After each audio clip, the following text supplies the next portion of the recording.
अच्छा मोहतरम, कल ये बात चल रही थी, कल व्हाइट बोर्ड की तस्वीर मैंने ली है, कल वाले व्हाइट बोर्ड की।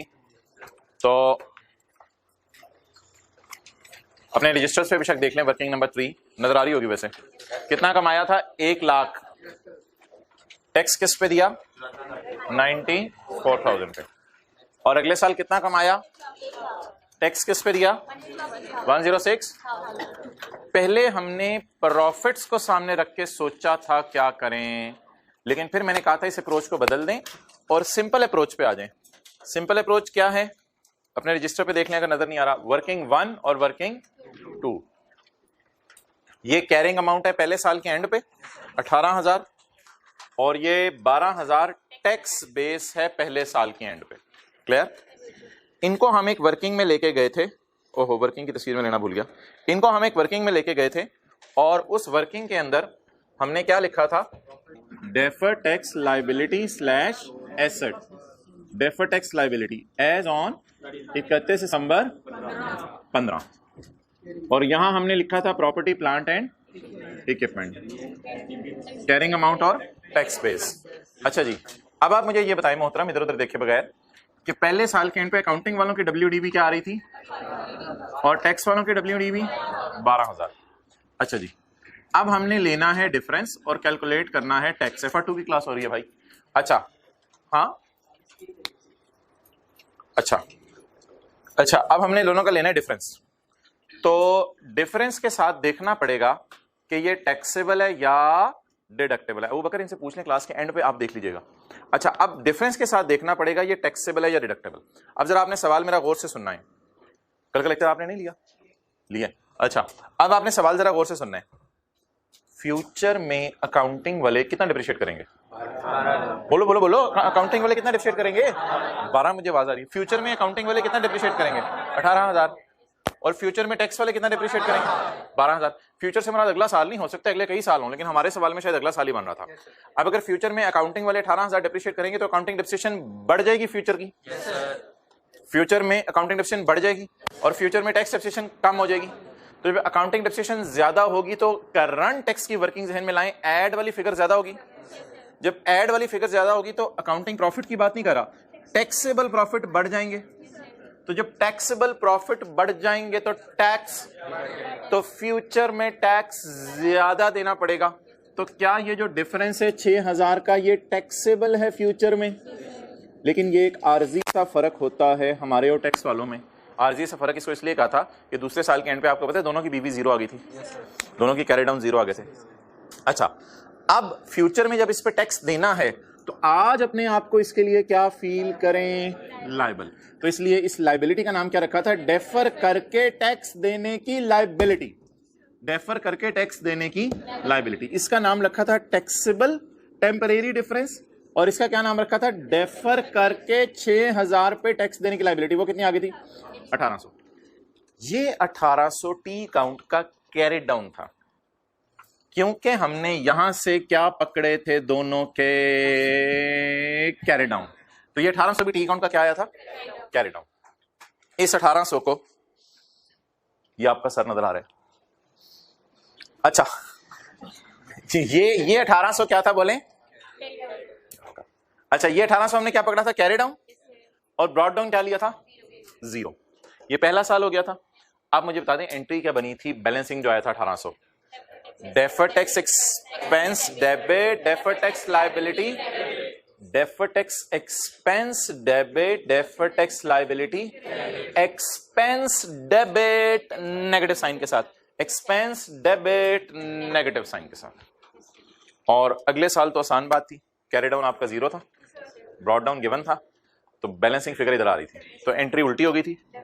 तो यहां आप उल्टी करें, defer tax liability, defer tax liability debit, expense credit, expense कम करें, ये एंट्री में होता। जब एक्सपेंस कम हुआ था तो एक्सपेंस कम होना किस साइन के साथ शो किया था? पॉजिटिव साइन से। और यार ये रिकॉन्सिलिएशन का फॉर्मेट भी जरा रिवाइज कर लें। रिकॉन्सिलिएशन में क्या आता है? पहले आते हैं CT 28,200 और 31,800 जो कल आया था। फिर आते हैं अकाउंटिंग मैयर, जिसे कहते हैं डेफर्ड टैक्स, ताकि रिजल्ट्स डिस्टॉर्ट होने से बचें।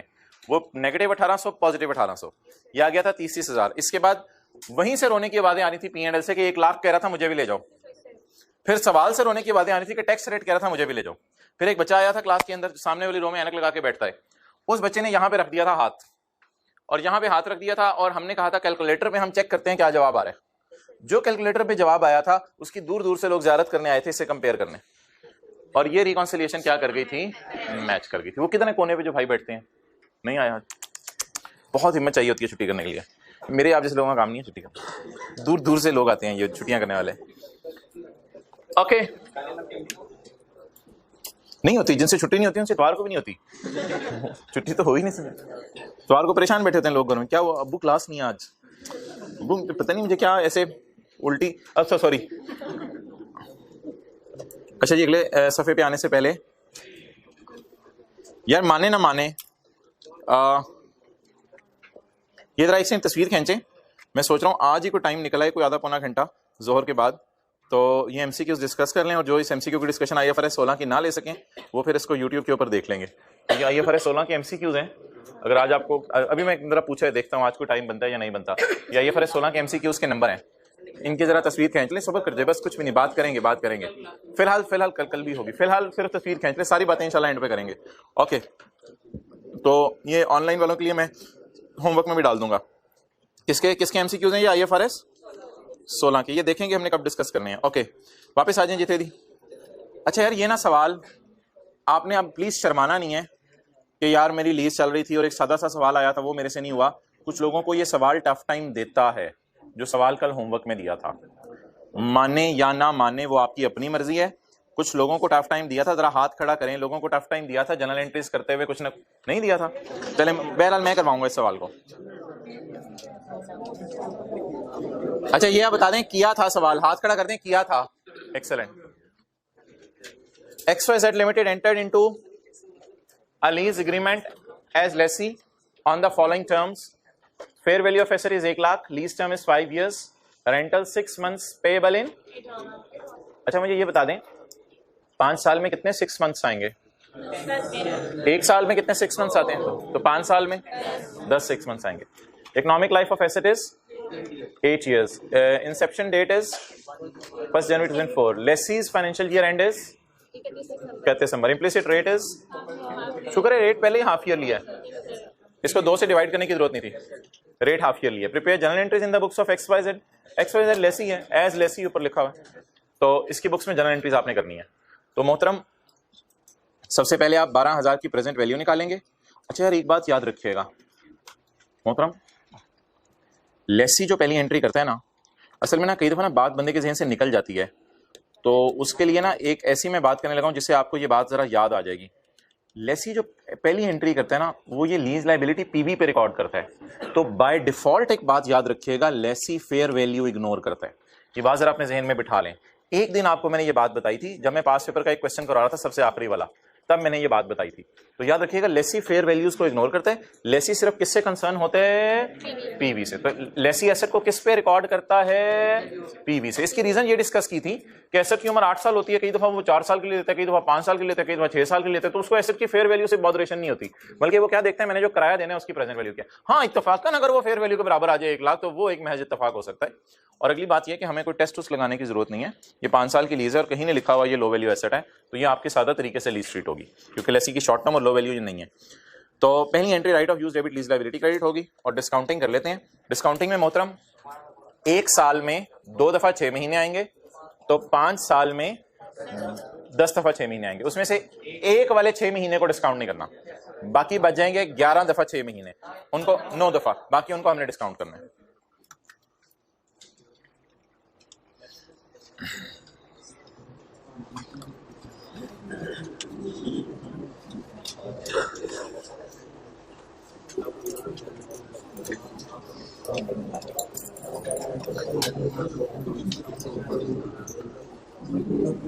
जी रात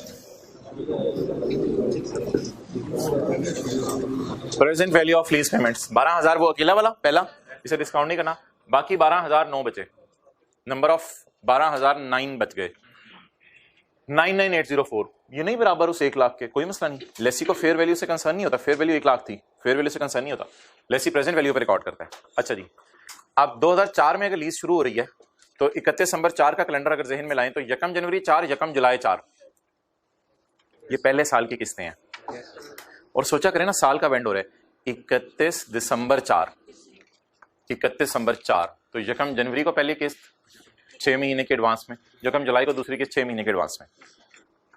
2004 की किस्तें 5 की, 6 की, 7 की, 8 की, तो 5 साल की लीज एंड तक गई हुई है।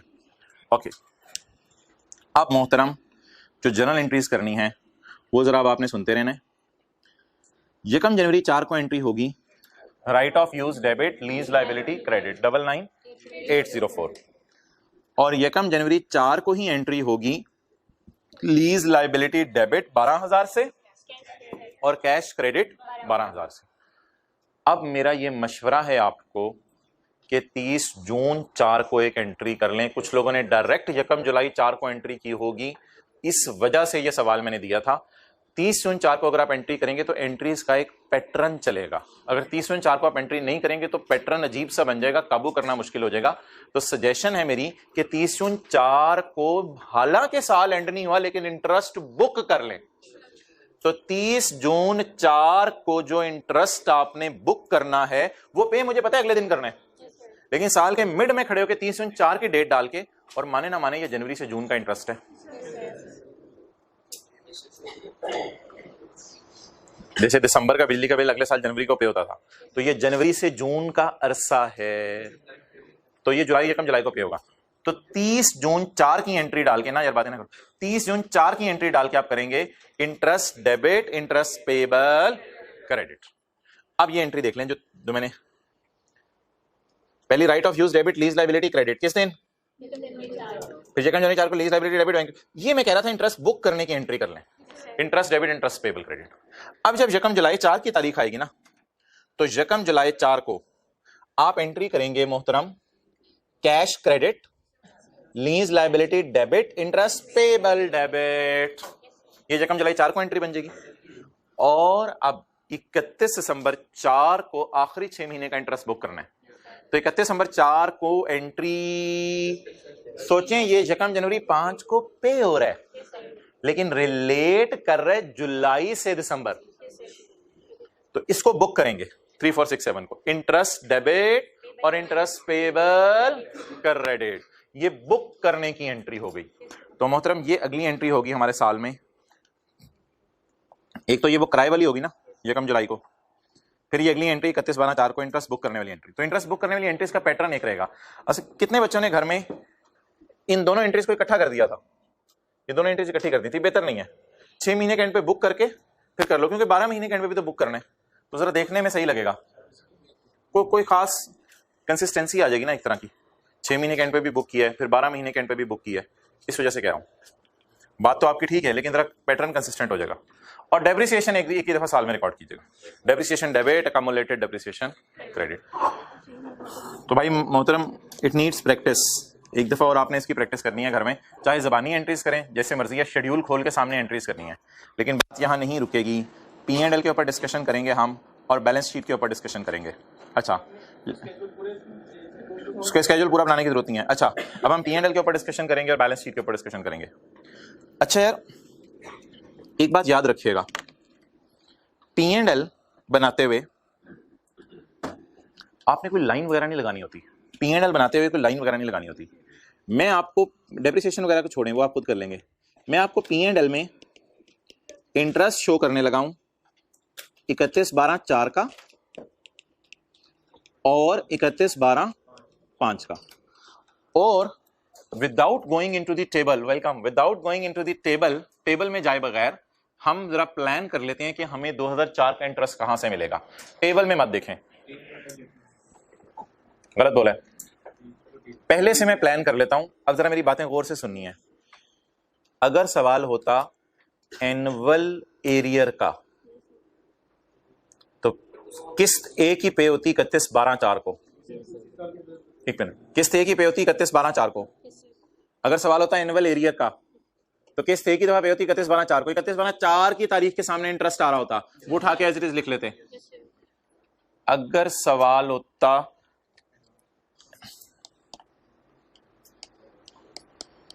अगर सवाल होता है एनुअल एरियर का तो 31/12/4 की तारीख के आगे से इंटरेस्ट उठा के लिख लेते, वो P&L में चला जाता पूरे साल का।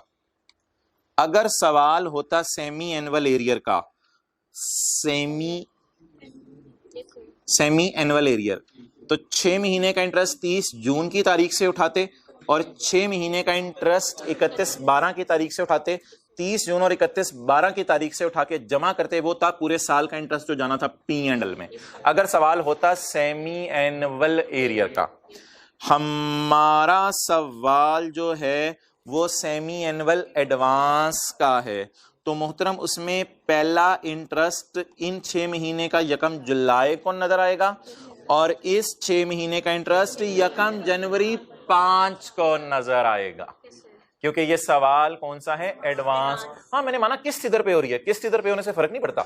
मैं अभी ये समझाना चाह रहा हूं इंटरेस्ट किस दिन के डेट से उठाना है। मुझे पता है किस्त इधर पे हो रही है, मैं किस्त नहीं आपको शो करा कहां पे हो रही है, क्योंकि मुझे पता है पहली किस्त में तो इंटरेस्ट वैसे ही नहीं है, पहली किस्त में तो इंटरेस्ट होता ही नहीं ना, क्योंकि वो उसी वक्त पे कर दिया। तो माय क्वेश्चन इज ऑफ, बोले क्या है, 6 महीने का किराया किस में पे हो रहा है, एडवांस में, तो पहली किस्त में तो इंटरेस्ट पे नहीं हुआ होगा। फिर इस 6 महीने का इंटरेस्ट मुझे मिलेगा 1 जुलाई 4 की तारीख के आगे, और इस 6 महीने का इंटरेस्ट 1 जनवरी 5 के आगे। अब बता दें 1 जुलाई 4 के आगे 3823 आ रहे हैं और 1 जनवरी 5 के आगे 3467 आ रहे हैं। इन दोनों को जमा करें, 3823 और 3467, 72। ये हमारा P&L में चला गया फॉर द ईयर। कोई लाइन लून लगाने की जरूरत नहीं पड़ती, लाइन लगानी होती है बैलेंस शीट में लीज लायबिलिटी मालूम करने के लिए। क्लियर?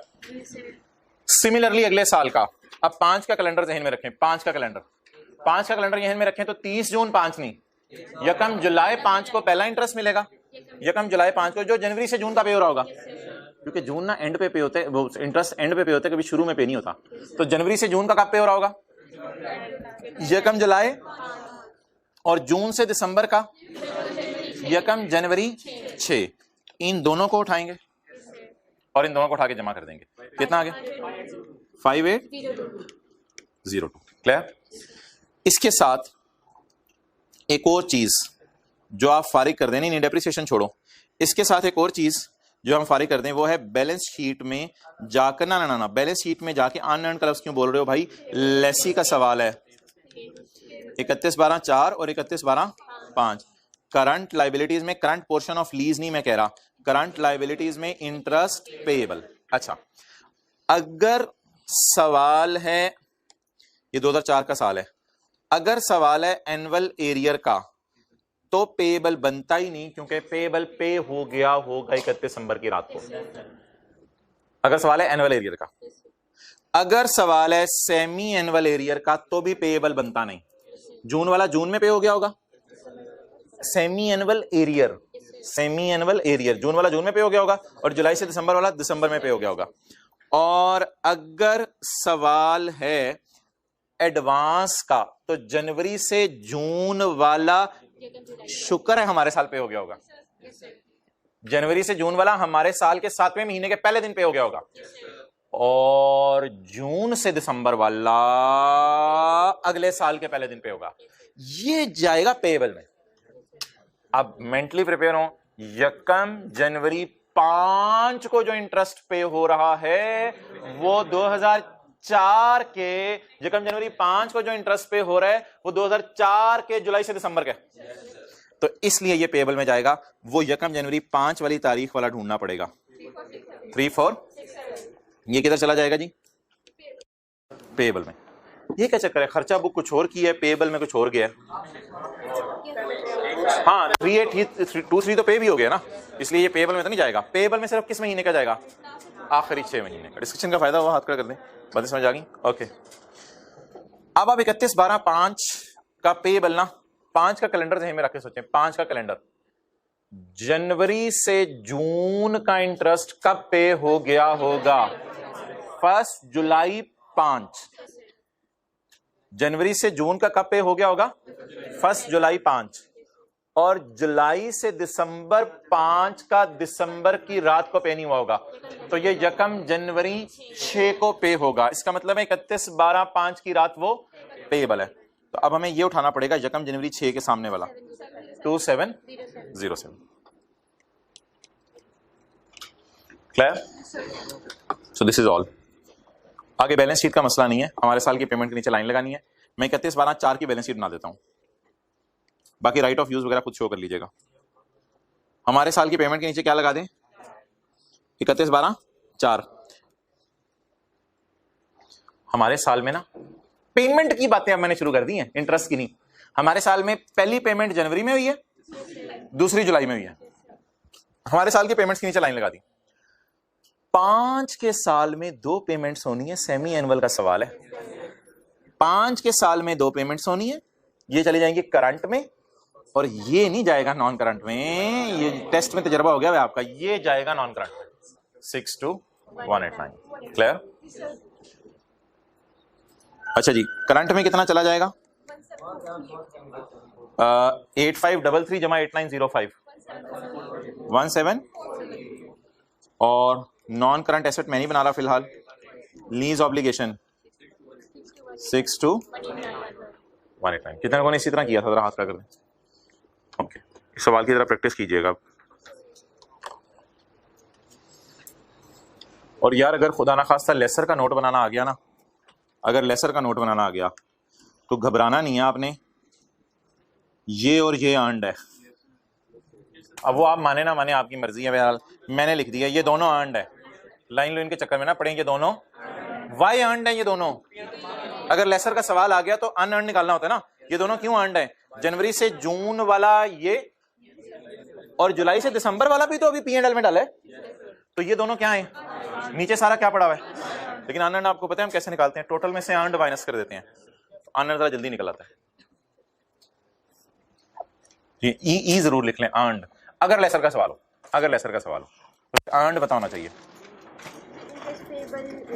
एक साल के अंदर अंदर वाली सारी अमाउंट नहीं आएगी, तो वो 6 मंथ्स वाला कैसे होगा?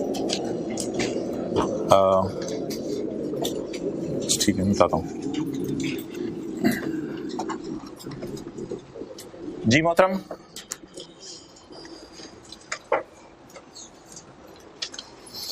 एक सवाल आया है, ये जरा आप सुनिएगा क्वेश्चन। सवाल ये है कि 31/12/4 की बैलेंस शीट में इंटरेस्ट पेबल 3467 कैसे आया है, उसका जवाब सुन लें। मुझे बता दें 31/12/4 की रात को किराया पे हो रहा है या 31/12/4 की रात को किराया पे नहीं हो रहा? तो बता दें जो जुलाई 2004 से दिसंबर 2004 का इंटरेस्ट है वो 31/12/4 की रात को पे होगा या 1 जनवरी 5 की सुबह?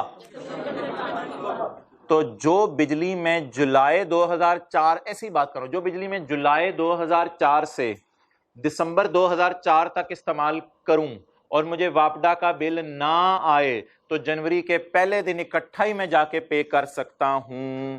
पेबल में क्या नजर आएगा 31/4 की बैलेंस शीट में कि तुमने जुलाई से दिसंबर बिजली इस्तेमाल किया लेकिन 6 महीने से बिल नहीं दिया। क्लियर होगी? तो 6 महीने का पेबल नजर आएगा। तो 31/4 को सिर्फ 6 महीने का पेबल ही नजर आ सकता है। उसके बाद अगले साल जनवरी में जब बिजली इस्तेमाल करना शुरू करूंगा वो फिर अगले साल की कहानी है। तो ये बात है कि इसमें सिर्फ 3467 जाएगा। रिलेट कर रहे हैं ना उस 6 महीने से। तो बता दें जी 2004 में इस पहले 6 महीने का इंटरेस्ट का पे हो गया, फिर अगले 6 महीने दोबारा लीज एसेट इस्तेमाल किया, तो इस 6 महीने का इंटरेस्ट का पे होगा। अगले इंटरेस्ट की हमें फिक्र करने की जरूरत नहीं है, वो जब वक्त गुजरेगा तो इंटरेस्ट रिकॉर्ड होते हैं, उसका इनसे कोई ताल्लुक नहीं है। तो सिर्फ इस 6 महीने का पेएबल था जो 1 जनवरी 5 की तारीख को नजर आ रहा था। ओवर। अच्छा जी, अब आप आ जाए लेक्चर नोट्स में।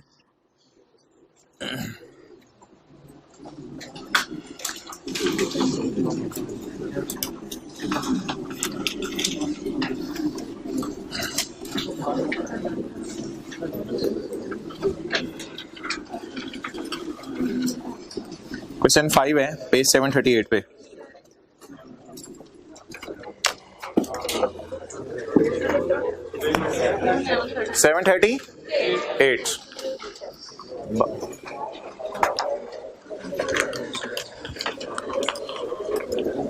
अच्छा एक चीज बताएं, एम्प्लॉई नौकरी कर रहे हैं और एम्प्लॉयर ने सोचा है जब ये रिटायर होगा तो इसको मैं तोहफा दूंगा। इस तोहफे का नाम होता है ग्रेचुटी। एम्प्लॉय नौकरी कर रहा है, एम्प्लॉयर ने सोचा है कि जब ये एम्प्लॉय रिटायर होगा तो मैं इसे क्या दूंगा, तोहफा दूंगा, ग्रेचुटी। मुझे बताएं, एम्प्लॉयर इस खर्चे को अगर अभी पे ना करे, इस ग्रेचुटी को अगर अभी पे ना करे, तो बता दें पेएबल कैसे बुक कर सकता है? सोचें, असल में ग्रेचुटी ना एक तोहफा होता है जो एम्प्लॉयर एम्प्लॉय को देता है रिटायरमेंट के वक्त, और ये डिपेंड करता है उसने कितने साल नौकरी की है।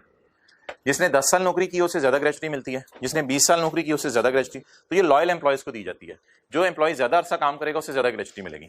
तो अकलमंद एम्प्लॉयर क्या करते हैं कि जरा एक बात सोचिएगा, पहले होते थे जाहिल एम्प्लॉयर्स। जाहिल एम्प्लॉयर्स पता क्या करते थे कि एक बंदे ने 20 साल नौकरी की, एक बंदे ने 20 साल नौकरी की, तो 20वें साल जब वो जा रहा होता था ना, तो वो एम्प्लॉयर पता क्या करते थे, 20वें साल उसे कहते थे ये पकड़ 20 साल के 20 लाख, 20 लाख का मैं तुझे तोहफा देता हूं, जा मजे कर। और वो जाहिल एम्प्लॉयर्स एंट्री करते थे 20वें साल gratuity expense debit cash credit.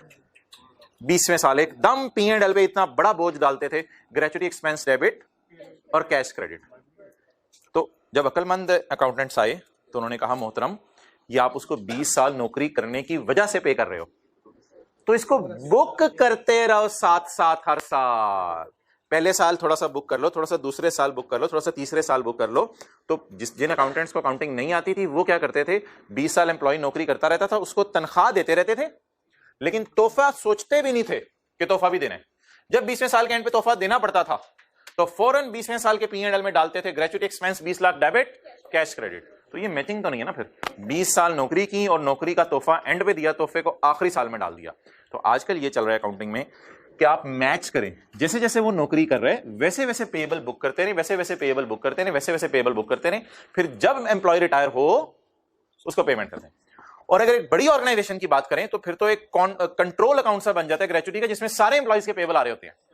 उसमें से फिर कोई 4 एम्प्लॉयज इस साल छोड़ के जा रहे होंगे, कुछ 6 एम्प्लॉयज अगले साल छोड़ के जा रहे होंगे, आहिस्ता आहिस्ता पेएबल खत्म होता रहेगा। पहले बताएं पेएबल बुक करने की एंट्री आपके जहन में क्या आ रही है? ग्रेचुटी एक्सपेंस डेबिट और gratuity payable credit. Gratuity payable credit. अच्छा, ये जो ग्रेचुटी पेएबल है ना, ये फिर कभी ना कभी पे भी होगी, कभी ना कभी पे भी होगी।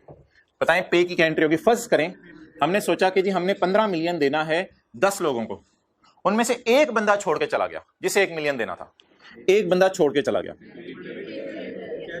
ग्रेचुटी पेएबल डेबिट और कैश क्रेडिट। तो ग्रेचुटी बुक करने की एंट्री वही है जो बिजली का बिल बुक करने की एंट्री है, और ग्रेचुटी पे करने की वही एंट्री है जो बिजली का बिल पे करने की एंट्री है।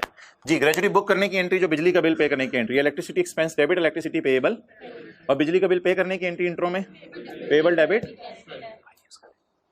मोबाइल यूज कर रहे हैं ना? अच्छा, तो gratuity payable debit cash credit. Book करने की एंट्री ये होगी और पे करने की एंट्री ये होगी। क्वेश्चन की तरफ आए। हाँ नहीं, ये बुक मैंने 15 हर एम्प्लॉय का अलग अलग किया था। ये उस एम्प्लॉय का नहीं था, ये कई एम्प्लॉयज का इकट्ठा था। एक एम्प्लॉय का सारा नहीं है ये 15, ये सारे बिजनेस के जितने एम्प्लॉयज थे उनका हमने बुक किया, उनमें से एक चला गया। हाँ, ग्रेचुटी पेएबल अकाउंट बनेगा, ये सिंपल सा क्रेडिटर की तरह लगेगा आपको, अभी मैं बनाऊंगा। तो in 2021 a company started its business. Page जी कौन सा पेज है? Page 738। In 2021 company started its business. At the end of 2021 company ने अंदाजा लगाया है कि मुझे 20,000 के तोहफे देने पड़ेंगे। विल बी पेड टू, अगर कोई एम्प्लॉय चला जाता है तो मैं उसे 20,000 के तोहफे दूंगा। इन 2022 उसमें से हो सकते चले गए एम्प्लॉयज और 20,000 पूरे के पूरे उनको देने पड़ गए। तो अभी हमने एग्जांपल सिंपल रखी है कि पहले साल हमने सोचा था एम्प्लॉय छोड़ के जाएगा तो 20,000 देंगे, और अगले साल वो छोड़ के भी चला गया। जैसे डेप्रिसिएशन में कल हमने अजीब से काम किया था, ऐसा खरीदा था अगले साल फुली डेप्रिशिएट हो गया था, ताकि कॉन्सेप्ट जरा समझ आ जाए। तो कॉन्सेप्ट समझने के लिए हमने एग्जाम्पल थोड़ी सी ऐसी रखी है कि एम्प्लॉय लॉयल नहीं निकला इतना, 1 साल नौकरी की और अगले साल चला गया। तो 1 साल नौकरी की तो हमने क्या सोचा उसे कितना देंगे? ये 20,000 पहले साल बुक होगा, और पे किस साल होगा? अगले साल, जब वो छोड़ के चला जाएगा। अब एक लाइन मैंने मिटाई भी है यहाँ पे जो आपकी बुक में अवेलेबल है, वो भी पढ़ने की जरूरत नहीं है। Assume profit for both the years is 2021 का प्रॉफिट भी कितना है? 1 लाख, और 2022 का प्रॉफिट भी कितना है, और टैक्स रेट कितना है? 40%। तो सवाल की रिक्वायरमेंट कल वाली है, प्रिपेयर करनी है आपने स्टेटमेंट ऑफ कॉम्प्रिहेंसिव इनकम। हमारे भाई ने पूछा था कि वो छोटा सा सवाल आधे घंटे में कैसे होगा, तो ये सवाल भी घंटे में होगा। तो मजे का सवाल है। अच्छा, लेकिन बहरहाल हम इस सवाल को जो है वो आज डिटेल में नहीं करेंगे, पास पेपर्स के सवालों की तरफ हम मूव करेंगे। इस सवाल का सिर्फ एक साल में आपको बनवा के आगे चलूंगा। सिर्फ पहला साल हम करेंगे सवाल का। डस्टर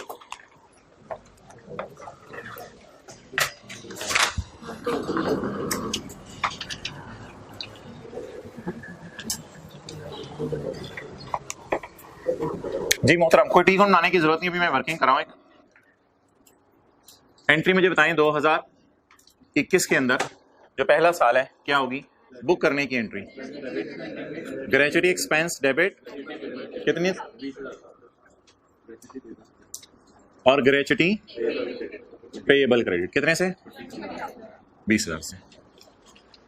कल मैंने आपसे एसेट का टी काउंट बनवा के पूछा था कि P&L में क्या जाएगा, आपने कहा था डेप्रिसिएशन। और कल मैंने आपसे एसेट का अकाउंट बना के पूछा था बैलेंस शीट में क्या जाएगा, आपने कहा था कैरी डाउन। दोनों बातें आपको याद आ गई होंगी।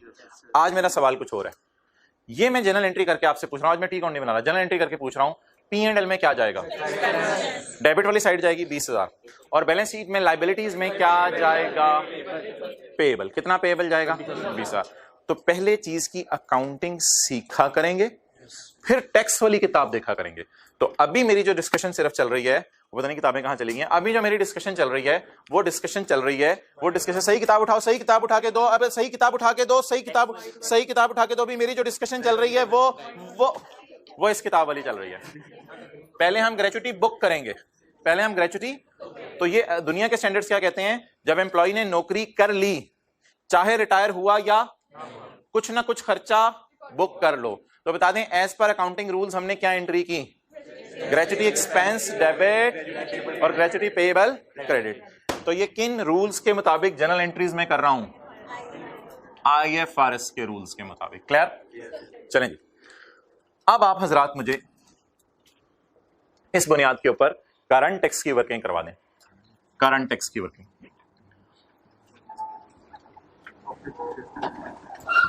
करंट टैक्स 2022, वो अभी मेरा बहस का मकसद नहीं है। 2021 प्रॉफिट कितना है जी दोनों सालों का? 1 लाख। अच्छा जी, इधर आए।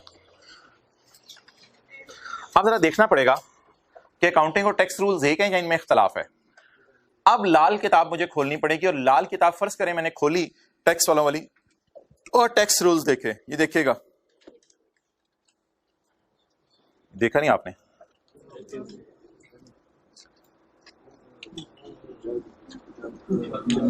देख लें जल्दी से, फिर मैंने गायब कर देने। Under the tax laws, tax कानून क्या कहता है? Gratuity is allowed on.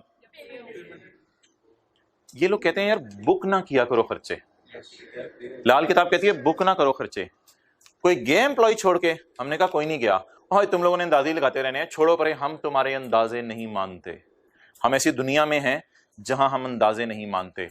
हम खर्चा कब माइनस करने देंगे?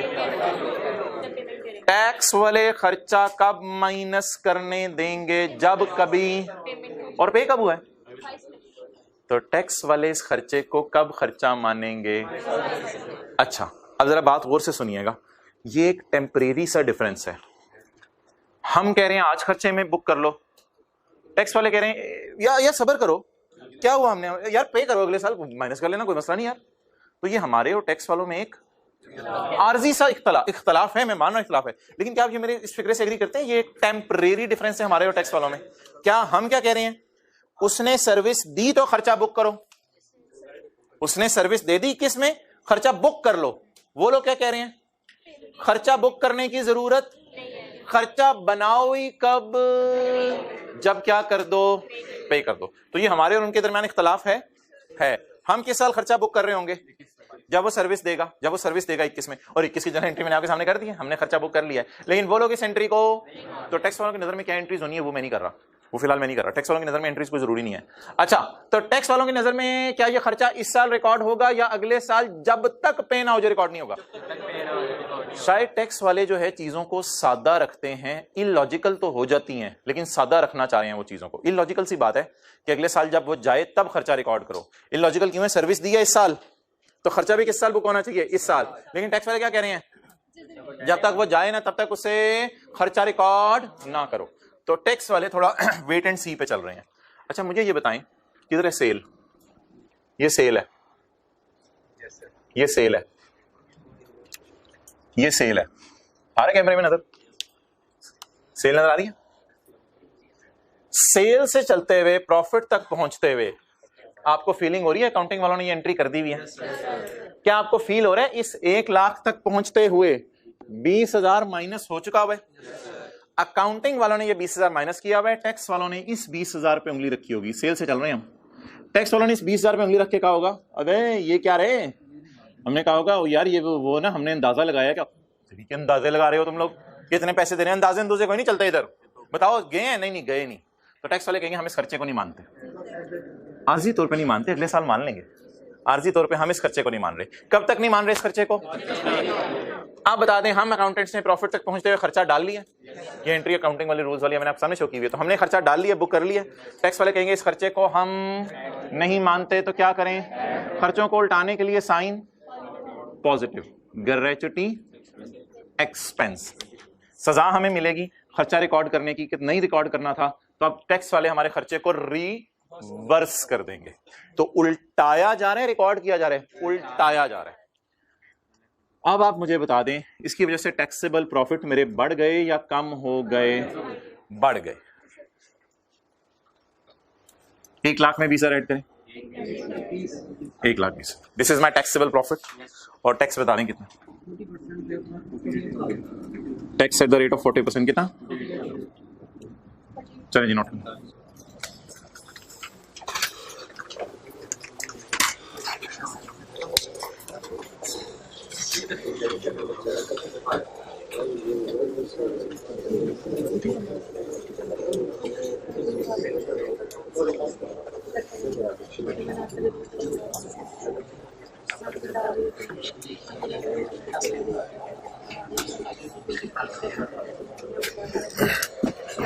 ओके जी हजरात,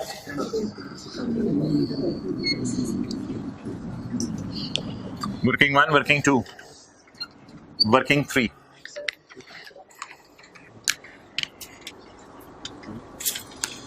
डेफर टैक्स की कैलकुलेशन, डेफर टैक्स की कैलकुलेशन जो हमने कल भी की थी, as on 31 December 2021। Defer tax की कैलकुलेशन थोड़ी सी मैंने फिल इन द ब्लैंक्स बीच में छोड़ी है। डेफर टैक्स की calculation as on 31 December 2021। 4 column किसी को याद हो? कैरिंग अमाउंट, सीए को टीबी नहीं होगा अल्लाह करे, तो ये याद रह गया, सीए टीबी सीए हो जाएगा इंशाल्लाह। अच्छा जी, difference tax at the rate of 40%। Clear? अच्छा जी, आज बताएं जी हमारे अकाउंट जो जिसका मैं नाम ले रहा हूं वो कौन सा है जिसकी डिस्कशन चल रही है? एज ऑन का मतलब होता है बैलेंस शीट वाली चीज लिखें, तो इसका नाम मैं ग्रेच्युटी एक्सपेंस नहीं लिख सकता, gratuity payable. As on balance sheet की चीजों के लिए यूज होता है, तो क्या लफ्ज लिखूं? Gratuity payable. आप मुझे एज ऑन 31/12/21 अकाउंटिंग वालों की बैलेंस शीट में बता दें ग्रेच्युटी पेएबल कितना है? 20,000। व्हाट इज 2021 का payable as per accounting rules? 20,000। अच्छा मोहतरम, अब आपकी अटेंशन चाहिए थोड़ी सी। अगर दो भाई फरमाने सारी ले लें, अच्छा लेकिन अगर मैं 2021 के एंड पे खड़ा हूं और टैक्स वालों की नजर से सोच रहा हूं, तो बता दें पेएबल कितना है? पेएबल कितना है? सोचें सोचें सोचें। जीरो। एक्सेलेंट। पेएबल इसलिए जीरो है, सुने क्यों? अगर आप मुझे कहते हैं ना पेएबल टैक्स वालों की नजर में है, तो फिर आप कह रहे होंगे पेएबल क्रेडिट इनकी नजर में। फिर आप ध्यान रखें, देखना चाहिए। अच्छा थोड़ा पीछे जाओ। अगर आप कह रहे होंगे टैक्स वालों की नजर में, अगर आप कह रहे होंगे टैक्स वालों की नजर में पेएबल है, अगर आप कह रहे होंगे टैक्स वालों की नजर में पेएबल है, तो पेएबल क्रेडिट आप कर रहे होंगे। जो लोग कह रहे हैं ना पेएबल लिखें टैक्स वालों की नजर में 20,000, 31/12/21 की रात को बात कर रहा हूं, तो फिर आप पेएबल क्रेडिट कर रहे होंगे 20,000 से। फिर मैं आपसे सवाल पूछूंगा कि डेबिट भी तो कोई करें, डबल एंट्री तो पूरी करें। फिर जब आप डेबिट बोलेंगे तो डेबिट में आप खामोश हो जाएंगे, क्योंकि आप खर्चा रिकॉर्ड कर नहीं सकते। खर्चा रिकॉर्ड करने से टैक्स लॉज ने मना किया है। इधर आजा जल्दी अबू बकर, देखी जाएगी।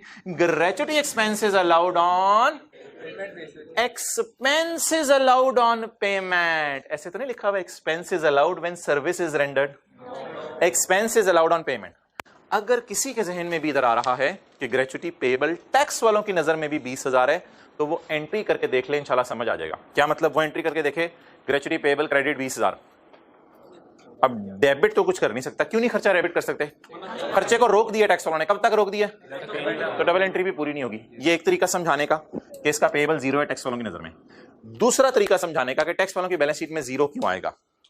मोहतरम, टैक्स वाले ऐसी दुनिया में आपको ले गए हैं जहां पर पेबल्स एग्जिस्ट नहीं करते। रीजन, टैक्स वाले कैश अकाउंटिंग फॉलो कर रहे हैं। टैक्स वाले क्या कर रहे हैं? इंट्रो की क्लास में जब एक्रूअल्स का टॉपिक पढ़ाया जाता था तो बताया जाता था बैलेंस शीट में पेबल्स भी आते हैं, रिसीवेबल्स भी आते हैं। टैक्स वाले एक्रूअल अकाउंटिंग को नहीं मान रहे। टैक्स वाले किस अकाउंटिंग को मान रहे हैं? कैश बेसिस को मान रहे हैं। और एक बात याद रखिएगा, ये कौन सी अकाउंटिंग होगी जी? कैश बेसिस वाली। इसके ऊपर लिखे कैश अकाउंटिंग।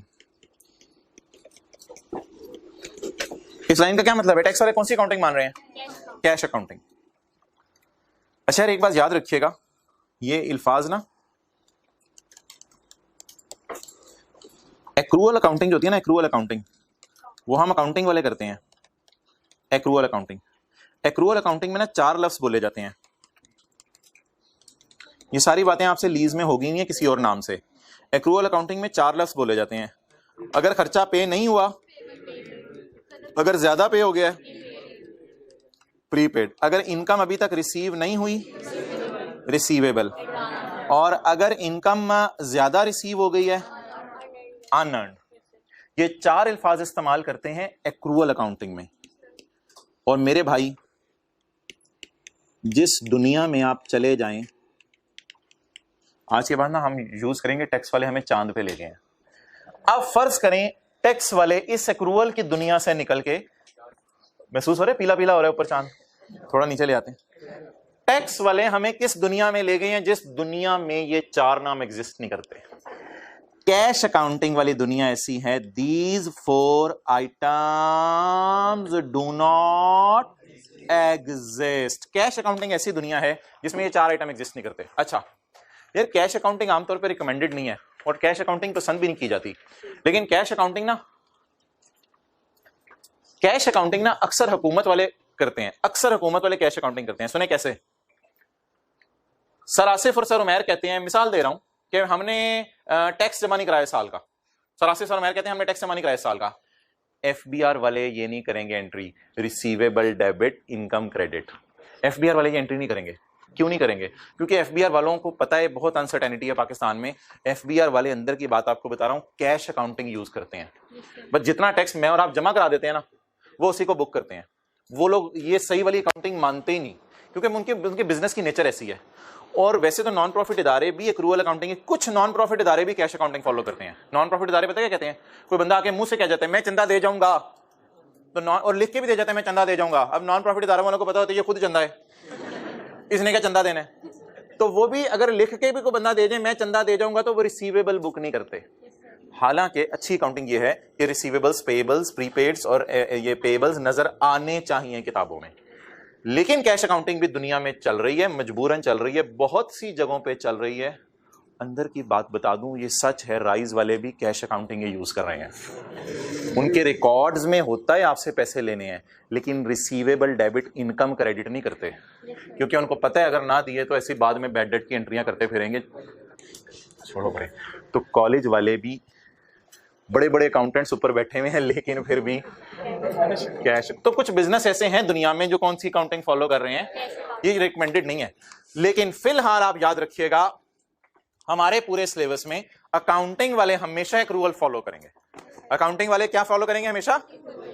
और टैक्स वाले आपको ऐसी दुनिया में ले जाएंगे जहां पे क्या फॉलो नहीं हो रहा।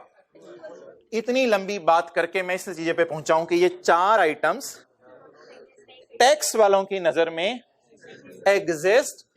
अगर ये चार चीजें टैक्स वालों की दुनिया में एग्जिस्ट ही नहीं करती तो क्या तुक है पेबल लिखने की? तो टैक्स वालों की नजर में जब एक्रूअल अकाउंटिंग ही नहीं तो पेबल काहे के? तो इसलिए पेबल हम शो नहीं करें। बता दीजिए अब अकाउंटिंग वालों की नजर में पेबल बुक होगा? टैक्स वालों की नजर कल जो है ना पेबल बुक होगा, बिल्कुल हुआ है। और टैक्स वालों की नजर में पेबल आएगा नजर, क्योंकि वो किस दुनिया में ले गए आपको? कैश अकाउंटिंग की दुनिया में ले गए हैं। कल वी वर वेरी लकी कि मुझे टैक्स WDV समझाने में 5 सेकंड भी नहीं लगे थे। कल टैक्स WDV समझाने में 5 सेकंड नहीं लगे थे, क्योंकि अकाउंट की नेचर आसान थी। PPE खुला हुआ था, कैरी डाउन आपने उठाया था और उठा के यहां लिख दिया था। कल उस पर टाइम नहीं लगा था। लेकिन आज टैक्स बेस कल समझाने में टाइम नहीं लगा था, आज टैक्स बेस समझाने में टाइम लगा, क्योंकि अकाउंट की अब नेचर बदल गई है ना। ये PPE अकाउंट नहीं है, ये किस नेचर का अकाउंट है? पेबल नेचर का अकाउंट है। तो प्लीज ये दो दुनियाएं हैं, इनका नाम अलग अलग लिख लें। ये अलग दुनिया है जहां कौन सी अकाउंटिंग फॉलो होती है? बोलें एक्रूअल। और ये चांद वाली दुनिया है, खलाई मखलूक वाली। तो ये चांद में हम चले गए, यहां कौन सी अकाउंटिंग फॉलो हो रही है? कैश अकाउंटिंग वाली दुनिया में पेबल एग्जिस्ट करते हैं या नहीं करते? नहीं करते। जरा सवाल पे नजर मार के देखें, टैक्स वाले कौन सी दुनिया में बैठे। मैं नोट करने देता हूं सबर। सवाल पे नजर मार के देखें, टैक्स वाले कौन सी दुनिया में बैठे हैं? पेमेंट बेस वाली, कैश अकाउंटिंग वाली दुनिया। ओके चले जी, नोट कर लें।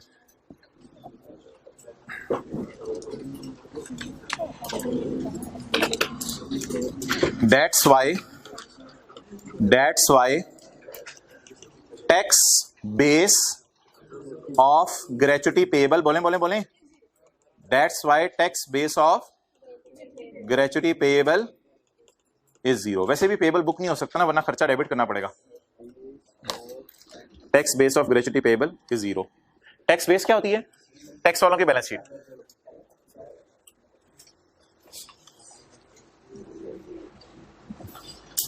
That's why tax base of gratuity payable is 0। चलाओ भाई ऐसी।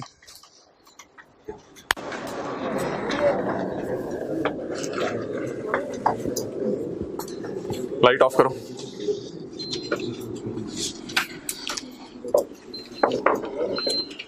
ओके चलें जी। अब जी इधर आप मुझे बता दें हजरात मोहतरम, डिफरेंस कितना आ रहा है? 20,000। सबर सबर सबर सबर।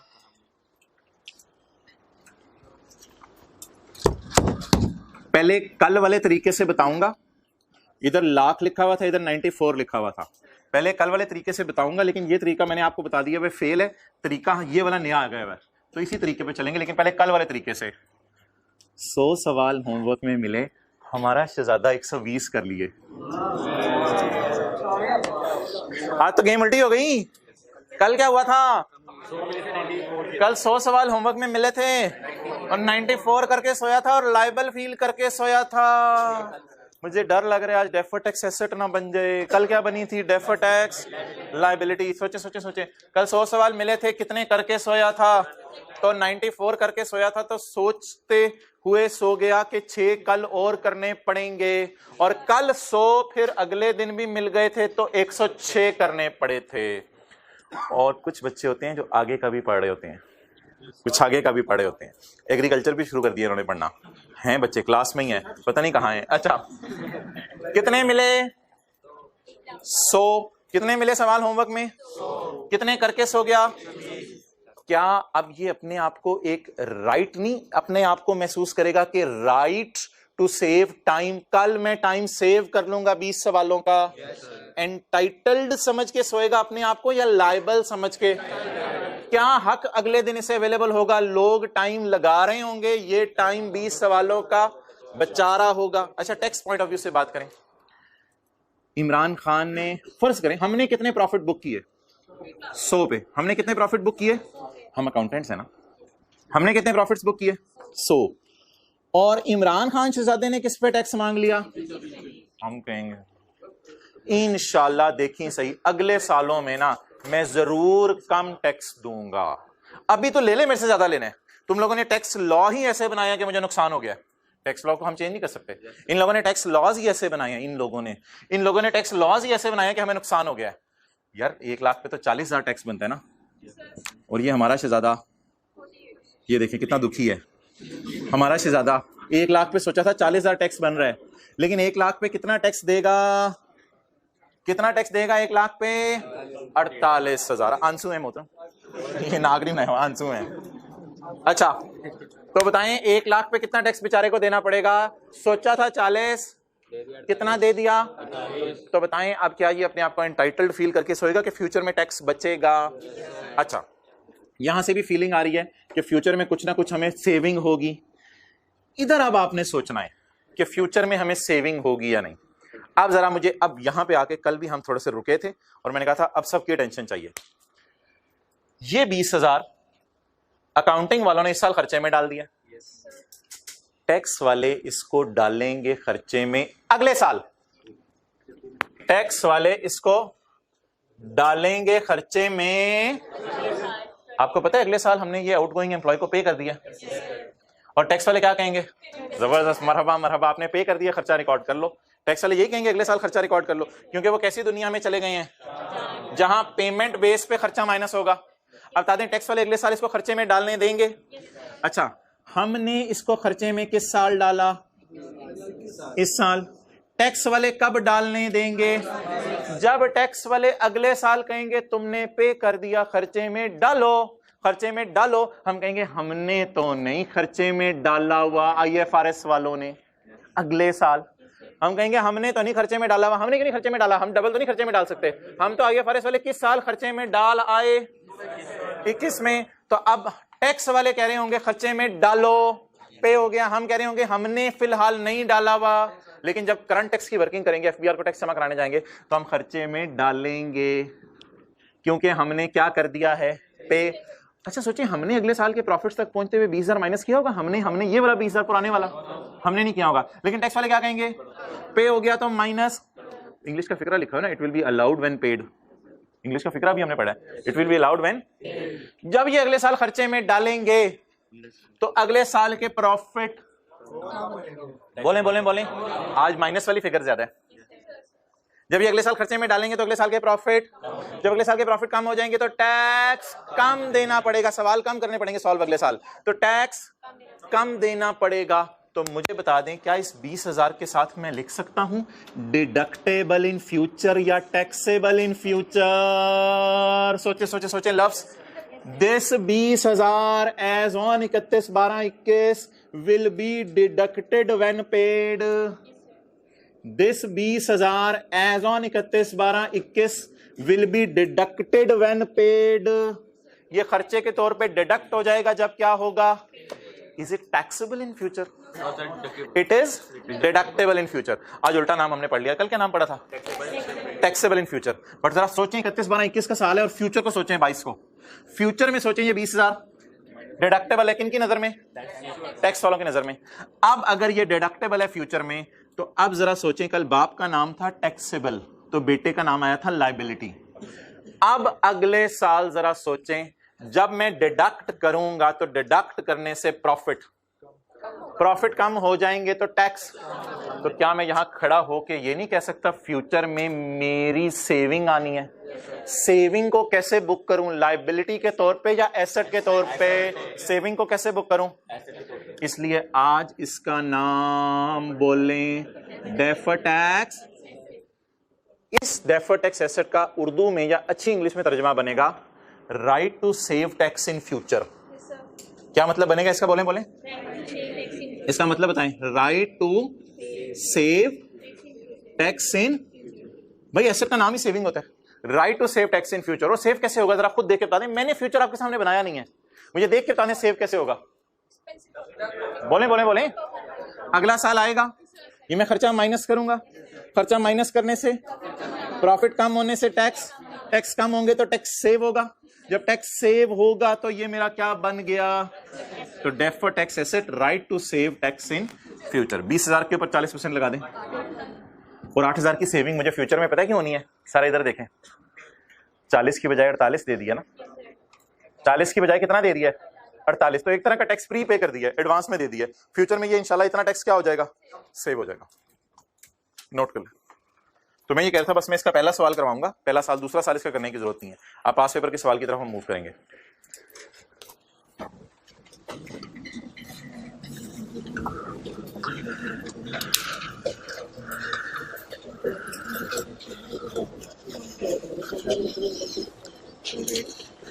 अच्छा जी, ये नोट करने के बाद अब कुछ उर्दू में बातें लिखना शुरू करें। इस 20,000 पे डालें स्टार और उर्दू में लिखें, उर्दू में लिखें। पहले मेरे से देखें इधर, ताकि घर में रटाना मारना पड़े चीजों को। पहले उर्दू में देखें, इधर इधर इधर इधर देखें।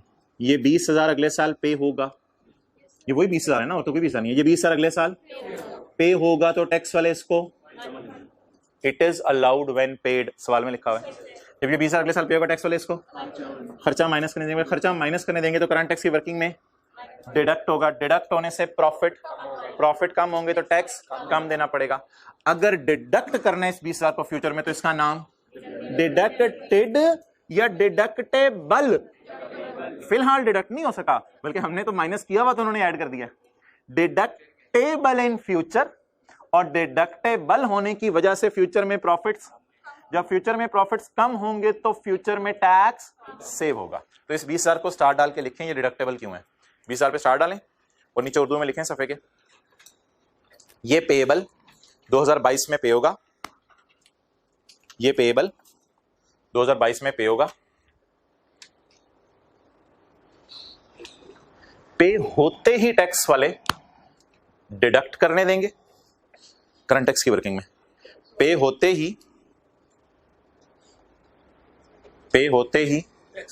टैक्स वाले डिडक्ट करने देंगे करंट टैक्स की वर्किंग में। पे होते ही टैक्स वाले डिडक्ट करने देंगे करंट टैक्स की वर्किंग में।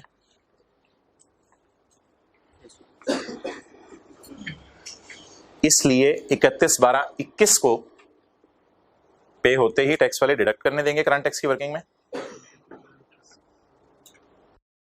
इसलिए 31/12/21 पे खड़े होके, इसलिए 31/12/21 पे खड़े होके इसका नाम क्या रखें, सोचें जरा। Taxable in future, deductible in future. इसलिए 31/12/21 पे खड़े होके इसे डिडक्टेबल कहेंगे। डिडक्टेड कह दें या डिडक्टेबल? डिडक्टेबल। इसलिए इसे 31/12/21 खड़े होकर डिडक्टेबल कहेंगे। अच्छा, अब ये मैं जरा पढ़ा हूं दोबारा, थोड़ा सा लिखा है। ये पेएबल किस साल पे होगा? पे होते ही टैक्स वाले करंट टैक्स की वर्किंग में। इसलिए 31/12/21 को खड़े होके इसका नाम डिडक्टेबल होगा। अब आप 2 स्टार डालें 8,000 पे और लिखें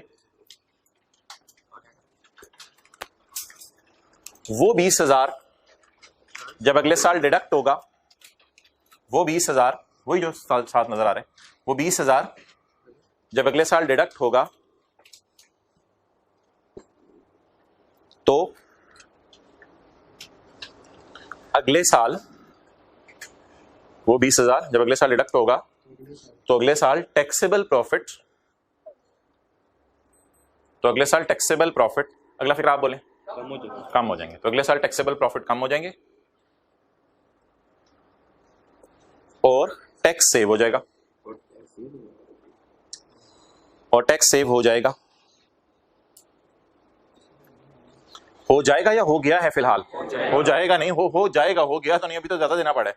तो अगले साल टैक्स सेव हो जाएगा। इसलिए अब सोचिए मैं लायबिलिटी बना के सोऊं या एसेट बना के सोऊं? अगले साल मुझे सेविंग होनी है, इसलिए मैं 31/12/21 को डेफर्ड टैक्स एसेट बनाऊंगा। इसलिए मैं 31/12/21 को डेफर्ड टैक्स एसेट बनाऊंगा।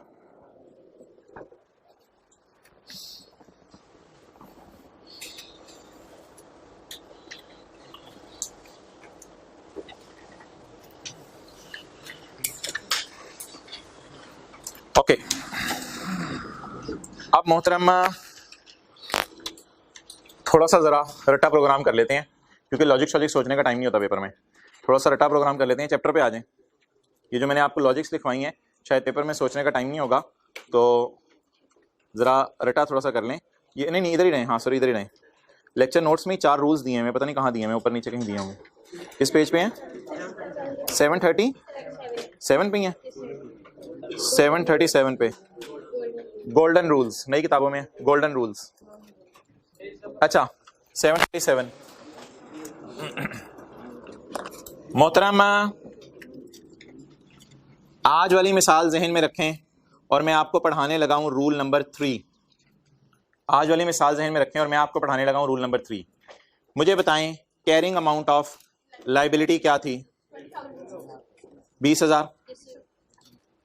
टैक्स बेस ऑफ लाइबिलिटी 0 थी, क्योंकि हम ऐसी दुनिया में चले गए थे जहां पे बोलें एक्रूअल अकाउंटिंग। मैं चौथा रूल मिटा रहा हूं ताकि हम जरा खुला के खेलें। बताएं जी, what is the carrying amount of liability? अभी अभी मिसाल की है, is greater than. What is the tax base of liability? 0। जब भी carrying amount of liability greater आया करेगी किससे? Tax base of. तो गोल्डन रूल है, हमेशा ही डिडक्टेबल डिफरेंस आएगा जो क्या पैदा करेगा? Deferred tax. लेकिन सोचें तसल्ली से सोचें, ये ग्रेचुटी अभी तो पेएबल है, इंशाल्लाह अगले साल जब पे होगी तो टैक्स वाले डी, तो इसका नाम क्या रख दें? Deductible temporary. टेम्परेरी डिफरेंस क्यों कह रहे हैं? फिलहाल हमने माइनस कर लिया, अगले साल वो माइनस कर लेंगे, और अगले साल जब ये डिडक्ट होगा तो प्रॉफिट कम होने से टैक्स, तो टैक्स सेविंग रिकॉर्ड कर लें, डेफर्ड टैक्स। ये रूल मैंने पढ़ाया आज, रूल नंबर 3। रूल 1 डेटा आपने मेरे साथ लिखवाना है हिम्मत करके, कोई गड़बड़ नहीं करनी। रूल 2 मैं मिटा रहा हूं, कोई कंफ्यूजन ना रहे।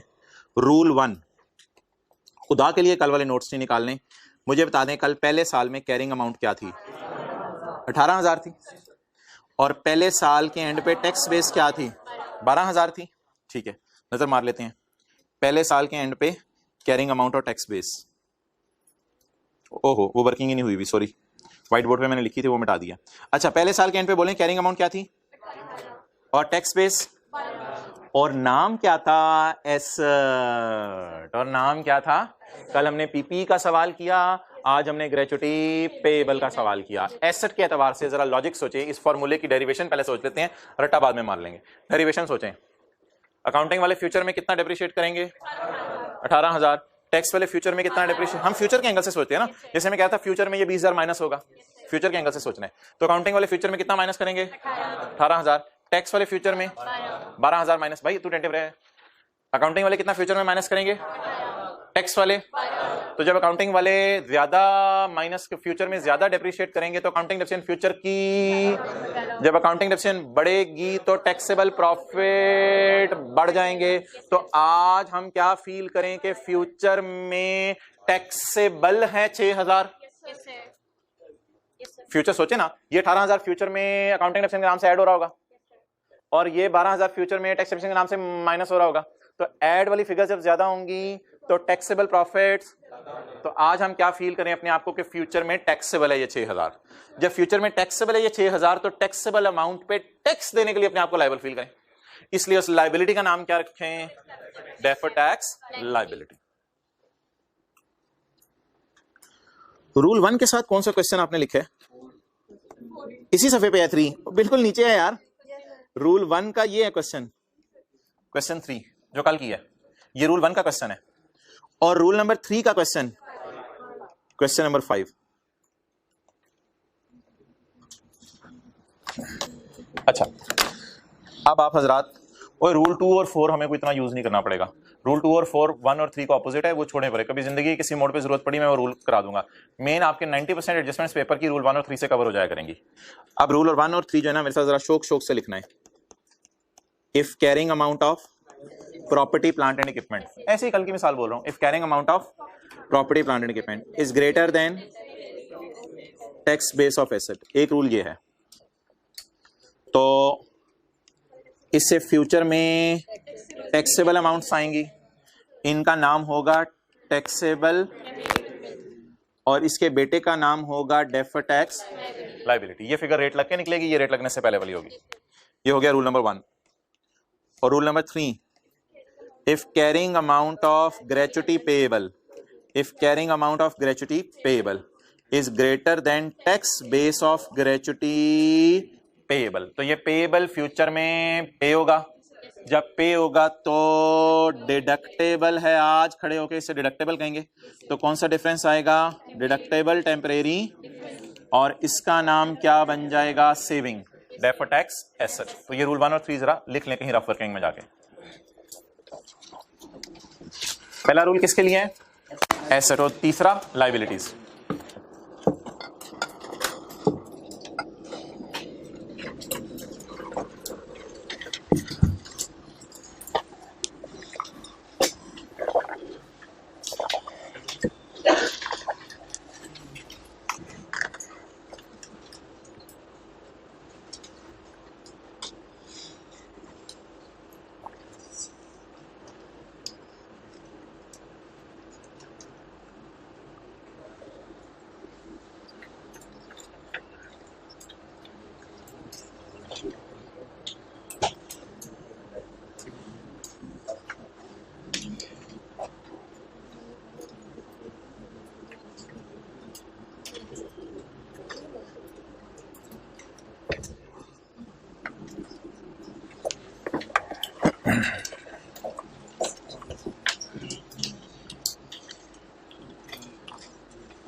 मोहतरम आप एंड पे खड़े हो जाएं, आप एंड पे खड़े हो जाएं, जल्दी से लॉजिक बता दें।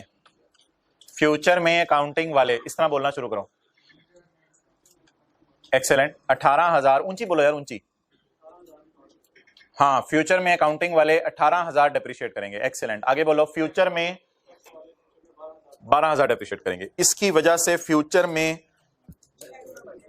बोले साथ, इसकी वजह से फ्यूचर में अकाउंटिंग डेप्रिसिएशन, प्लीज बोलें, होंठ हिलाएं बैठे में। तो इसकी वजह से फ्यूचर में, कुछ लोग होंठ नहीं हिला रहे, ये भाई होंठ नहीं हिला रहे, अपने दाएं वाले को देखें, होंठ नहीं हिला रहा। फ्यूचर में अकाउंटिंग डेप्रिसिएशन, जब अकाउंटिंग डेप्रिसिएशन बढ़ेगी तो प्रॉफिट बढ़ने से टैक्स देना पड़ेगा, तो टैक्सेबल इन फ्यूचर। 6,000 पे taxable in future, taxable amount पे लायबिलिटी रिकॉर्ड की जाती है। अगली बात आप बोलें, आप खड़े हो। ये 20,000 की लायबिलिटी जब अगले साल पे होगी तो टैक्स वाले इसको, आगे बोलो, टैक्स वाले इस 20,000 को डिडक्ट करने देंगे। क्यों डिडक्ट करने देंगे? क्योंकि लायबिलिटी क्या हो गई है? पे हो गई है। तो deductible in future, deductible in future. तो जब डिडक्टेबल इन फ्यूचर, तो डिडक्ट होने की वजह से करंट टैक्स की वर्किंग में प्रॉफिट्स, तो जब प्रॉफिट कम होंगे तो टैक्स कम देना पड़ेगा। आज खड़े होकर अगर मुझे पता लग रहा है कि फ्यूचर में मेरा टैक्स बच जाएगा, तो मैं लायबल फील करूं या एंटाइटल्ड फील करूं? इस एंटाइटलमेंट का नाम saving, that is called as deferred tax asset. Okay, बैठ जाए।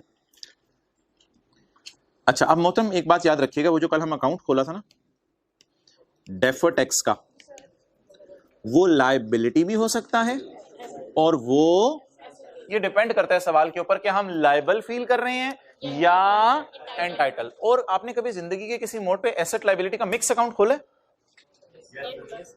बैंक अकाउंट इंट्रो की क्लास में कभी वो एसेट होता है, कभी ओवरड्रॉन होता है, तो एसेट लायबिलिटी का मिक्स अकाउंट भी खुल जाता है। तो इसी तरह डेफर्ड टैक्स का लायबिलिटी स्लैश एसेट अकाउंट हम खोला करेंगे। क्लियर? ओके, चलें जी, स्टार्ट करते हैं सवाल। पास्ट पेपर का क्वेश्चन नंबर 2 निकाल लें। Past paper question number 2।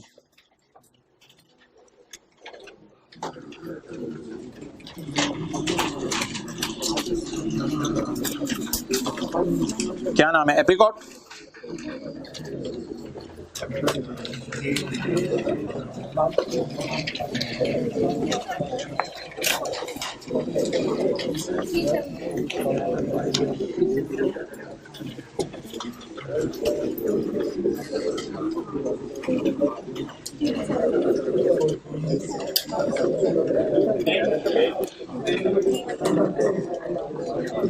Three 1 7।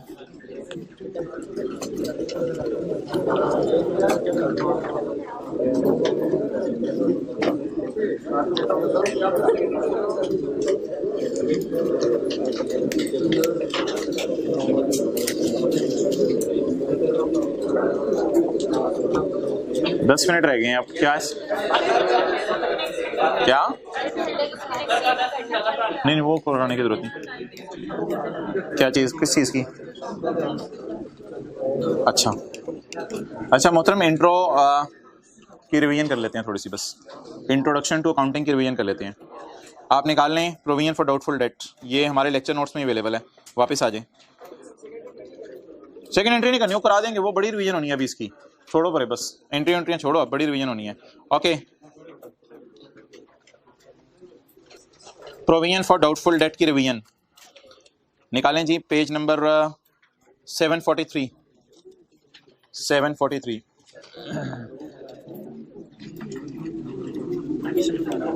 सिर्फ स्क्रीन की तरफ देखना है, सिर्फ स्क्रीन की तरफ देखना है और कहीं नहीं देखना।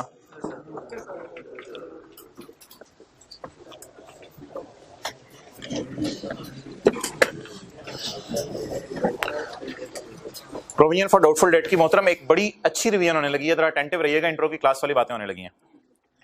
डेटर अकाउंट में खोल रहा हूं आपके सामने 2010 का, और provision for doubtful debt account खोल रहा हूं 2010 का। किताब की तरफ नहीं देखना।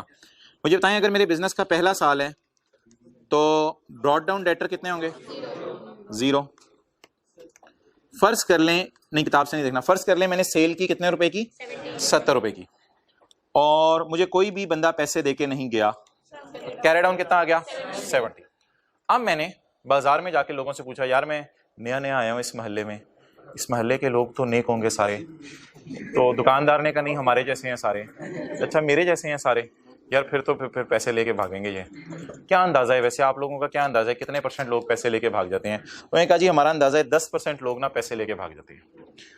तो मोहतरम आप लोग फिर किया ये करते थे इंट्रो की क्लास में कि पहले कैरी डाउन निकालते थे, क्योंकि डेटर कैरी डाउन है ना, तो डेटर पकड़ते थे 70 और इस पे लगाते थे 10%, कितना आ जाता था? 7। ब्रॉड डाउन इसलिए 0 है क्योंकि ब्रॉड डाउन डेटर भी 0 है। इस 7 रुपए को बैलेंसिंग निकाल के P&L में फेंक देते थे, क्योंकि P&L में सेल जाती थी 70 की, वहां से खर्चे मैच हो जाते थे, तो P&L के अंदर 7 रुपए खर्चे के तौर पे चले जाते थे। इस 7 रुपए का जो मर्जी नाम रखते थे आप लोग इंट्रो की क्लास में, पूरी FR2 की किताब में ICAP ने इसका नाम रखा हुआ है बैड डेट एक्सपेंस। हाँ ब्रैकेट में P&L लिख सकते हैं हम अपने समझने के लिए। बैड डेट का खर्चा अंदाजा भी है ये, बैड डेट का अंदाजा। यहां पे खड़े होकर ना राइट ऑफ ये नहीं है। राइट ऑफ पता है क्या होता है? एक्चुअली बंदा पैसे लेके भाग गया, ये राइट ऑफ नहीं है। अच्छा यहां पे खड़े होके आप मुझे बनवाएं P&L, और यहां पे खड़े होके आप मुझे बनवाएं बैलेंस शीट। मोहतरम बैलेंस शीट में डेटर नजर आएंगे 70 के, और लेस ना ये कैरी डाउन आता है यार, कैरी डाउन आता है बैलेंस शीट में, ये वाला 7 नहीं आता, बैलेंस शीट में कैरी डाउन आता है। तो व्हाट इज कैरी डाउन? 7 63। तो ये होगी बैलेंस शीट। P&L में ना एक लफ्ज मैं लिख रहा हूं बैड डेट एक्सपेंस, कितना? 7। तो it is how we will prepare the account, it is how we will prepare the account, but I needs a quick revision from your side as well. Be with me जी। Brought, अब अगला साल नहीं खोल रहा मैं, इसी साल में हूं। Cell,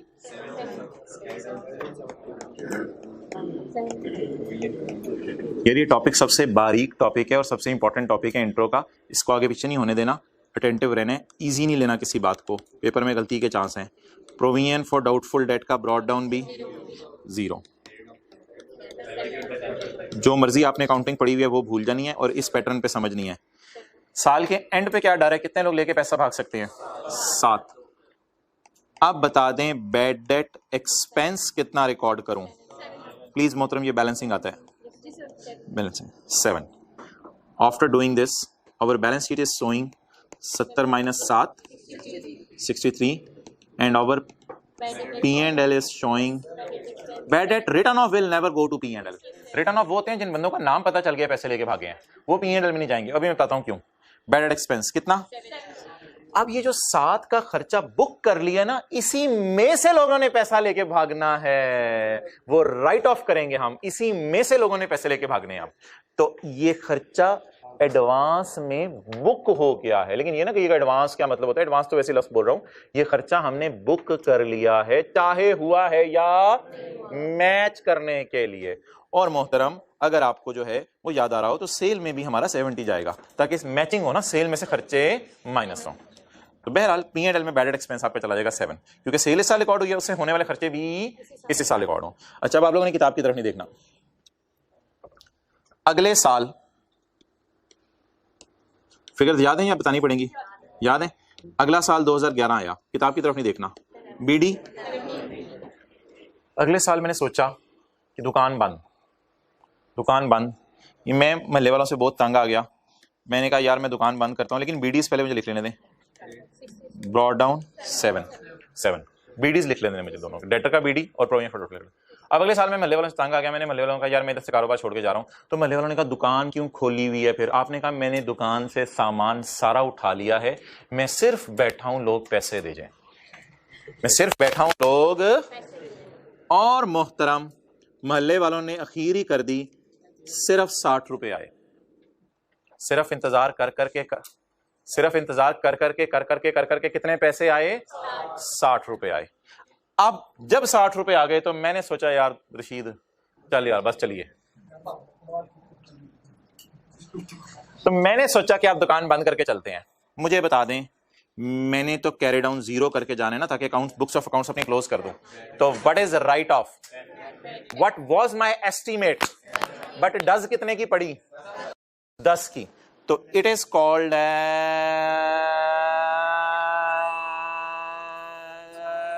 bad debt. Debtor account में इसलिए लिखना जरूरी था कि मैं अपनी दुकान बंद कर रहा हूं, कैरी डाउन्स मैंने 0 करके जाने हैं। डेटर अकाउंट में ठीक है गिर गई, अब देख लो, छड़ सीए कर। डेटर अकाउंट में इसलिए लिखना जरूरी था कि ये बंदा पैसे लेके भाग गए, मुझे नाम पता है, इसलिए मैं बड़े वाजे कह सकता हूं bad debt return of Aslam account debit debtor credit, यानी बैड डेट किसके पैसे हैं मेरे पास जो कि देने की उम्मीद थी उसकी तरफ से लेकिन नहीं मिल सके। लेकिन मोहतरम एक बात याद रखिएगा, इस फिगर को बच्चे बारों बार ले जाते हैं P&L में, और एंट्री गलती से क्या करते हैं, debtor credit bad debt return of in P&L debit. अब गलती क्या हो जाती है, वो 7 रुपए पिछले साल भी P&L में चले गए थे, ये वाले 10 भी P&L में चले जाते हैं, तो P&L में 17 रुपए पड़े होते हैं। तो ब्लंडर क्या होता है, बच्चे करते हैं बैड डेट रिटर्न ऑफ आगे ब्रैकेट में छोटा सा इन P&L में ले जाते हैं ये 10 रुपए।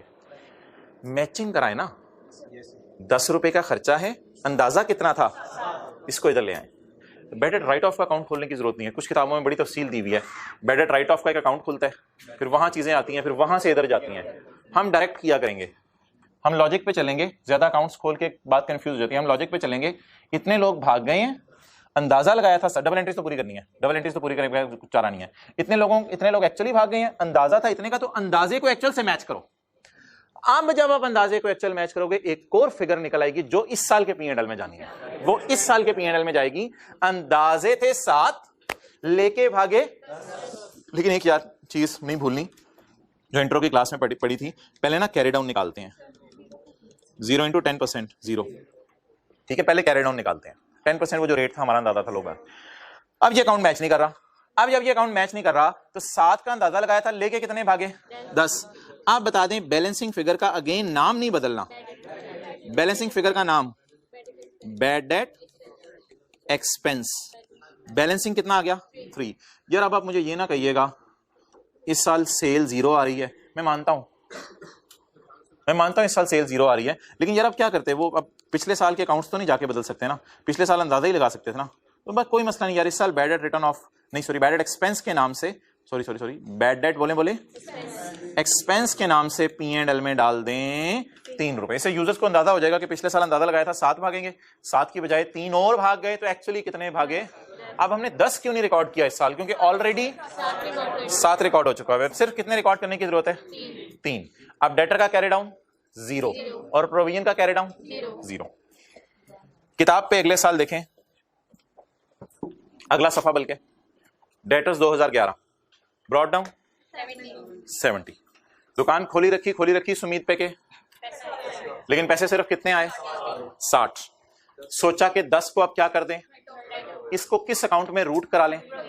प्रोविजन के अकाउंट से। किस अकाउंट से आया है? डेटर के अकाउंट से। बैड डेट राइट ऑफ, अंदाजा क्या था, लेके कितने भागे, 10। कैरी डाउन मेरा क्यों नहीं बनता, क्योंकि दुकान बंद हो गई है।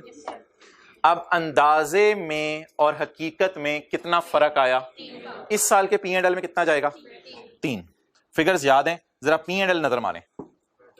बैड एक्सपेंस 7 के 2010 के P&L में कितने रुपए के, 7, और 2011 के 3। अब आप हजरात ने बस एक छोटा सा काम करना है, P&L की फिगर को ना सर्कल लगा लेना है दोनों साल। ये 7 किस में जाएगा, 2010 में P&L, पिछले सफे के एंड पे, पिछले सफे के एंड पे हूं मैं, यहां से देख लेगा ना पेज, ये 7 P&L में जाएगा, और ये 3 किस में जाएगा, वैसे तो मैंने लिखा हुआ है 7, ये P&L। इधर कोई बंदा P&L लिख रहा हो ना तो उसके हाथ पकड़ लें, इधर P&L नहीं लिखना, राइट ऑफ P&L में जाते हैं या बैड डेट एक्सपेंस P&L में जाता है। कितने लोग ये दोनों डेटर अकाउंट बनाएंगे, ओके ठीक है, तो ठीक है इंशाल्लाह क्लोज करें।